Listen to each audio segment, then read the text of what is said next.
Era demasiado joven para recordar cómo empezó exactamente. Las autoridades nos decían que los cambios, la vigilancia, las prohibiciones y las leyes eran para nuestro bien. Pero bueno, no siempre significa lo mejor. Mis amigos se oponían al alcalde de la ciudad acudiendo a manifestaciones. Incluso a veces mi hermana Kate y yo les acompañábamos. Todo fue así hasta los altercados en el centro. Las marchas empezaron a ir mal.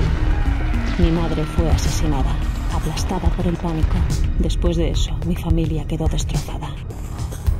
Y poco a poco la población simplemente dejó de luchar, dejando que la ciudad tomara el control de sus vidas,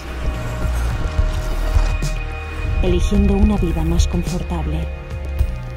Yo elegí algo diferente.